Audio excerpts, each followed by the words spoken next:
Assalamualaikum warahmatullahi wabarakatuh.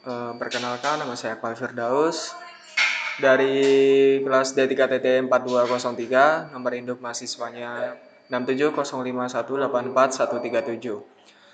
Di video kali ini saya akan menjelaskan tentang BJT atau bipolar junction transistor. Oke, langsung aja kita ke rangkaiannya dulu terlebih dahulu. Pertama-tama saya akan menjelaskan tentang bipolar atau BJT itu tersebut. Bipolar adalah komponen semikonduktor yang terdiri dari 3 lapis PN junction. Nah, sini ada komponen-komponennya. Saya akan sebutkan, yaitu pertama ada BJT-nya terlebih dahulu, dan BJT di sini saya memakai tipe NPN dan saya memakai multimeter dan voltage meter itu untuk mengukur atau melihat tegangan. Ada LED dan juga ada resistansi senilai sebesar 100 dan 5K. Dan juga ada daya di sini, baterai, dan juga di sini ada daya di situ.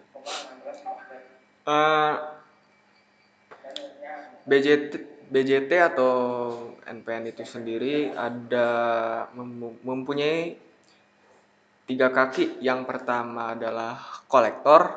Nah, kolektor itu sebelah sini, yang atas. Dan ada base sebelah sini. Dan kemudian akan dialirkan ke emitor atau ke LED. Kurang lebihnya sih seperti mengalir. Yang pertama pastinya dari base terlebih dahulu, kemudian dialirkan ke kolektor, maksudnya disimpan di kolektor, kemudian mengalir ke emitor. Nah, seperti itu rangkaiannya. Maka akan LED tersebut akan menyala.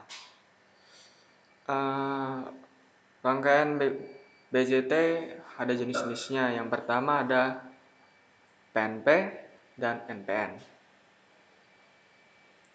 Nah, pengertian dari NPN sendiri yaitu transistor yang bekerja atau mengalir arus negatif dengan positif sebagai biasnya. Dan kemudian transistor NPN yaitu mengalirkan arus negatif dari emitor menuju ke kolektor. Sekian video penjelasan dari saya. Kurang lebihnya mohon maaf. Billahi taufiq wal hidayah. Wassalamualaikum warahmatullahi wabarakatuh.